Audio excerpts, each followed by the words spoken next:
नमस्कार दोस्तों, नमः शिवाय। जीवन ज्योति चैनल में आप सभी का हार्दिक स्वागत करती हूं। दोस्तों, आज की वीडियो होगी दीपावली पर्व के विषय में। दोस्तों, दीपावली पर्व मनाने से पहले हमें क्या क्या तैयारियां करनी चाहिए, किस तरह से हम तैयारी करें, कौन से कार्य करने से माता लक्ष्मी जी हमारे घर में प्रवेश करेंगी। देखिए, दीपावली का पर्व तो बाद में आएगा, पूजा तो हम दीपावली के दिन करेंगे, लेकिन तैयारी हमें पहले से करनी है। अपने घर का ऐसा माहौल हमें बनाना है, ऐसा वातावरण बनाना है कि उस वातावरण में माता लक्ष्मी जी प्रवेश करें और अस्थायी रूप से निवास करें, क्योंकि हर घर में माता लक्ष्मी जी प्रवेश नहीं करती हैं और हर घर में माता लक्ष्मी जी स्थायी रूप से निवास नहीं करती हैं। क्यों नहीं करती हैं, आइए जानते हैं क्या क्या तैयारियां हमको करनी चाहिए। अपने घर का वातावरण किस तरह से हमें बनाना है कि माता लक्ष्मी जी स्थायी रूप से हमारे घर में निवास करें। यदि हम ये तैयारियां नहीं करते हैं, ऐसे कार्य नहीं करते हैं दीपावली से पहले, तो हम चाहे दीपावली के दिन कितनी भी पूजा क्यों ना कर लें, स्थिर लग्न में पूजा कर लें, प्रदोष काल में पूजा कर लें, निश्चित काल की पूजा कर लें, हमारे घर में माता लक्ष्मी जी स्थायी रूप से वास नहीं करेंगी। यहाँ बात हो रही है नकारात्मक और सकारात्मक ऊर्जा की। देखिए, जिसके घर में नकारात्मक ऊर्जा का वास होता है, उसके घर में माता लक्ष्मी जी कभी भी प्रवेश नहीं करती हैं, और प्रवेश करती भी हैं तो वहाँ पर वो टिकती नहीं है। तो दीपावली में सबसे पहले तो हमें अपने घर की साफ सफाई करनी है, और कैसे करनी है आइए जानते हैं। सबसे पहले तो दीपावली में मुख्य द्वार से हम शुरू करते हैं। आपके घर का जो मुख्य द्वार है वो बिल्कुल साफ सुथरा होना चाहिए। यदि आपका जो मुख्य द्वार है उसके दरवाजे से आवाज़ आ रही है, जैसे दरवाजे में आवाज़ आने लगती है खोलते बंद करते हुए, उसे तुरंत आप ठीक कराइए। दरवाजे से आवाज़ आना बिल्कुल भी ठीक नहीं है, बिल्कुल भी उचित नहीं है।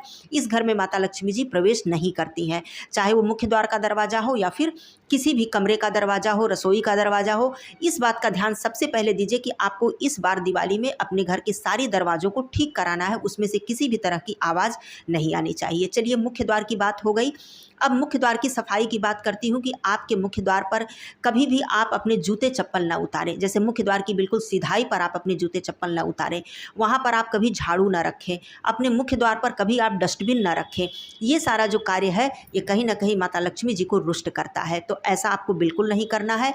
और मुख्य द्वार पर यदि आप कोई भी ऐसा सामान रखा है आपने जिसका कि कोई इस्तेमाल नहीं है, फालतू सामान है, तो वहाँ से आप बिल्कुल हटा दें। ये बात हो गई। दीपावली में आप अपने घर की तो साफ़ सफाई करेंगे ही, आप अपने मंदिर की साफ़ सफाई अच्छी तरह से करिए। इस दीपावली में यदि खंडित मूर्तियां हैं, टूटे फूटे चित्र हैं, फटे हुए चित्र हैं, या फिर जो वस्त्र आपने बिछा रखा है वो बहुत पुराने हो गए हैं, भले ही वो फटे ना हो, बहुत पुराने हो गए हों, तो उसे आप बदलिए। मतलब अपने मंदिर को सुंदर बनाइए। चाहे आपका मंदिर छोटा हो, बड़ा हो, जितना भी आपका बजट हो, जैसा भी आपका बजट हो, अपने मंदिर को बिल्कुल स्वच्छ साफ सुथरा बनाइए। अब आते हैं तीसरी जगह पे, रसोई घर, जो कि दूसरा मंदिर होता है। हमारे घर का दूसरा मंदिर रसोई घर होता है। एक तो मंदिर जहाँ हम पूजा करते हैं, और दूसरा मंदिर हमारा रसोई घर, जहाँ पे माँ अन्नपूर्णा और माता लक्ष्मी जी का वास होता है।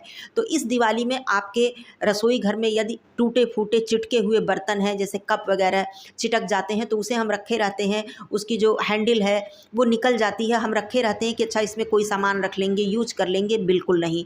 टूटे फूटे चिटके हुए बर्तन आप बिल्कुल हटा दें, कबाड़ में दे दें, फेंक दें, अपने घर से दूर करें।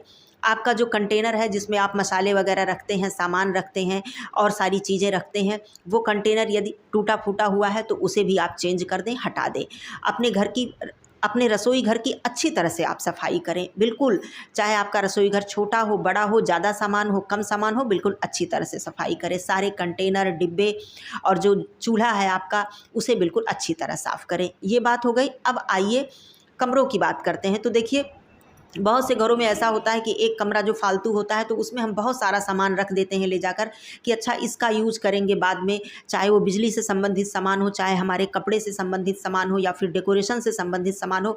हमारा जो मोह होता है उस सामान के प्रति कि अच्छा आज नहीं कल इसका यूज हो जाएगा, कहीं ना कहीं यूज हो जाएगा, लेकिन होता क्या है, उसका यूज कभी नहीं होता।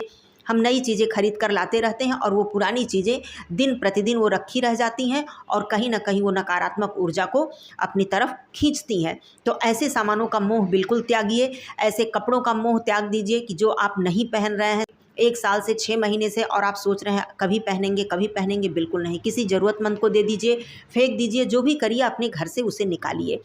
कपड़े, पुराने या फटे कपड़ों को इकट्ठा करके अपने घर में बिल्कुल मत रखिए। सजावट के सामान या फिर बिजली का सामान यदि वो ख़राब हो चुका है, या तो रिपेयर कराइए, उसे यूज कीजिए, या तो उसे घर से बाहर करिए। अब बात मैं करती हूँ छत की। देखिए अक्सर ऐसा होता है कि जो भी फालतू सामान होता है तो अपने घर से तो हम निकाल देते हैं और ले जाकर हम छत पर रख देते हैं। छत ऐसी जगह है जहाँ पर वो एक किनारे सारा वो सामान पड़ा रहता है, उस पर कभी हम ध्यान नहीं देते हैं। छत पर आए गए हम, सारा कार्य हमने किया, लेकिन सामान एक किनारे पड़ा है। छत पर आपको कभी भी कबाड़, गंदगी नहीं इकट्ठी करनी चाहिए। ये तो भूल कर भी, चाहे वो दिवाली हो, चाहे वो कोई भी दिन हो, आप अपने छत को बिल्कुल ही साफ़ सफाई से रखिए, जैसे कि आप अपने कमरे को रखते हैं। उसी तरह से आप अपने छत के जो कबाड़ है उसे बिल्कुल इस दिवाली में निकाल कर बाहर फेंकिए। अब मैं बात करती हूँ पुस्तकों की। किताबें माता सरस्वती जी का रूप होती हैं, विद्या है वो, उनकी हम पूजा करते हैं। दीपावली में हम पुस्तकों की पूजा करते हैं। तो जो किताबें होती हैं, कि मान लीजिए आपके बच्चों की किताबें हैं, पिछली किताबें, पुरानी किताबें अब यूज में नहीं आ रही हैं, या तो फिर आप किसी ऐसे बच्चे को दे दीजिए जिनके पास इतने पैसे नहीं हैं कि वो किताबें खरीद सके, या तो फिर आप उस किताबों को कबाड़ में जैसे हम देते हैं। लेकिन इस बात का ध्यान रखिए, कभी भी पुस्तक को बेचिएगा मत। कबाड़ भले आपने बेच दिया, वैसे तो नियम ये होता है कि जो घर का कबाड़ है उसे भी हमें बेचना नहीं चाहिए। कहने का मतलब देना चाहिए, लेकिन उसके पैसे नहीं लेने चाहिए। लेकिन अक्सर लोग कबाड़ बेचकर पैसे ले लेते हैं। लेकिन यहाँ मैं बात कर रही हूँ पुस्तकों की। पुस्तकों को कभी मत बेचिएगा। पुस्तक आप भले ही कबाड़ को दे दीजिए, कबाड़ में दे दीजिए, दुकानदार को दे दीजिए। अक्सर करके दुकानदारों को किताबें दे देनी चाहिए जो फटी पुरानी किताबें हों, यूज में ना हो, उनकी बात मैं कर रही हूँ। जो कापियाँ हैं, बच्चों ने लिख कर उसको ख़त्म कर दी हैं, अब उसका यूज़ नहीं है, तो उसमें जो दुकानदार होते हैं वो सामान इत्यादि, जो किराने की दुकान होती है, तो सामान इत्यादि उसमें करके दे देते हैं, यूज कर लेते हैं। लेकिन कभी भी कबाड़ में बेचकर पुस्तकों का पैसा मत लीजिएगा। कहा जाता है विद्या को कभी बेचना नहीं चाहिए। जिसने विद्या को बेच दिया, उनके घर में माता सरस्वती जी कभी वास नहीं करती हैं। और माँ सरस्वती जी और माँ लक्ष्मी जी के बिना तो हमारा जीवन चल ही नहीं सकता है। तो ये कार्य आप बिल्कुल ध्यान रखिएगा। दूसरी चीज़, दीपावली की सफाई करते समय कभी भी गुरुवार को, शुक्रवार को अपने घर का कबाड़ मत बेचिएगा, मतलब घर से बाहर भी मत निकालिएगा। अब बात करती हूँ मुख्य चीज़ की, झाड़ू। देखिए झाड़ू तो माता लक्ष्मी जी का स्वरूप होता है, झाड़ू की हम पूजा करते हैं। झाड़ू के विषय में बहुत सारे नियम हैं जो कि हमें ध्यान देने चाहिए। लेकिन एक तरफ यह भी नियम है कि टूटे फूटे झाड़ू, पुराने झाड़ू जिनका कि हम यूज नहीं कर रहे हैं और वो टूट फूट गए हैं, उनका यूज हमें नहीं करना चाहिए और अपने घर में भी हमें नहीं रखना चाहिए। तो झाड़ू को भी आप इस दिवाली में बाहर घर से निकालें, धनतेरस आने से पहले ही। धनतेरस से हमें झाड़ू अपने घर से बाहर नहीं फेंकना चाहिए, उससे पहले ही।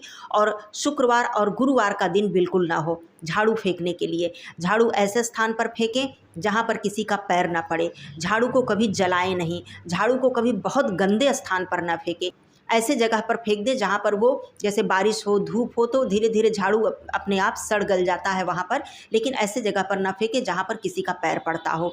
तो झाड़ू फेंकते समय भी हमें बहुत सी बातों का ध्यान देना होता है। और धनतेरस पर हमें नया झाड़ू खरीदना चाहिए। बहुत से लोग दिवाली के दिन भी झाड़ू लाते हैं, जैसा जिसके घर में नियम होता है, लेकिन धनतेरस के दिन हमें नई झाड़ू और जोड़े में झाड़ू खरीदना चाहिए, अर्थात 2 झाड़ू खरीदना चाहिए। तो धनतेरस आने से पहले ही झाड़ू भी आप अपने घर से बाहर निकाल दें।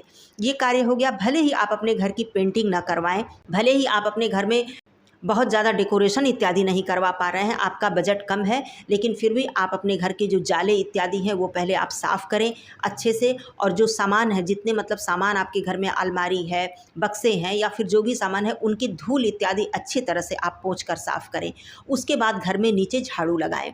जो भी अलमारी है, बक्से हैं, उनको खोल कर देखें। जो भी फालतू सामान है उसे निकाल कर बाहर करके फिर से वो अच्छे से सुसज्जित तरीके से उसको लगा कर रखें। कपड़े इत्यादि जो है उसे फोल्ड करके अच्छी तरह से रखें। जो आप प्रतिदिन यूज करते हैं उसे अलग रखें, जो कभी कभी पहनते हैं उसे अलग रखें। मतलब मैनेज करके सारी चीज़ें अच्छी तरह से रखें। इस तरह अपने कमरे को अच्छी तरह से सजाएं। घर के सारे जो कमरे हैं, जगह हैं, उनको अच्छी तरह से व्यवस्थित करके रखें। ज़रूरी नहीं है कि आप बहुत ज़्यादा खर्च करके घर को पेंटिंग कराएं, घर को सजाएं, तभी आपकी दिवाली मनेगी। ऐसा नहीं है। साफ़ सुथरा होना चाहिए, सफाई होनी चाहिए।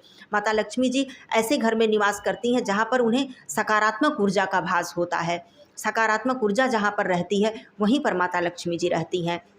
जैसे सुबह सवेरे आपके घर में सभी लोगों ने स्नान कर लिया, सुबह सवेरे स्नान से पहले आपके घर में झाड़ू लग गया, पूजा पाठ हो गया, धूप दीप आपके घर में प्रज्वलित हो गया, धीरे धीरे कीर्तन, भजन, भगवान के मंत्र, नाम का कोई गीत मतलब चल रहा है, उसकी ध्वनि आपके घर में गूंज रही है। कल्पना करिए कि ऐसा माहौल जहाँ पर होता है, वहाँ पर माता लक्ष्मी जी बहुत ही प्रसन्नता से निवास करती हैं। तो ये कार्य आप लोग कर लीजिएगा। ज़रूरी नहीं है कि दिवाली में बहुत पैसे हमारे पास नहीं हैं तो हम दिवाली का त्यौहार अच्छी तरह से नहीं मना सकते हैं। बिल्कुल नहीं। माता लक्ष्मी जी हमारे सद्गुण को, हमारी स्वच्छता को, हमारे संस्कार को देखती हैं। और दूसरी चीज़, सद्गुण, जो सद्गुण होता है मतलब हमारे अच्छे कर्म, अच्छे गुण, इससे भी माता लक्ष्मी जी प्रसन्न होती हैं। आप अपने घर की सफाई भी आपने कर लिया, पूजा पाठ भी अच्छी तरह से कर लिया, कबाड़ भी आपने निकाल दिया, लेकिन कहीं ना कहीं आपके जो आचरण है वो ठीक नहीं है, आप बुरे कर्मों में लिप्त हैं, तो इससे भी माता लक्ष्मी जी प्रसन्न नहीं होती हैं। तो इन सब चीज़ों का भी हमें ध्यान रखना है।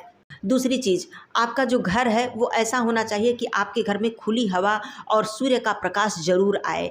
ऐसा ना हो कि चारों तरफ से आपके घर बिल्कुल बंद है और वहाँ पर हवा का आवागमन ना होने पाए, प्रकाश बाहर से ना आने पाए। तो ऐसे घर में भी क्या होता है, नकारात्मक ऊर्जा रहती है। ऐसे घर में कहीं ना कहीं घर का जो वातावरण है वो शुद्ध नहीं होने पाता है।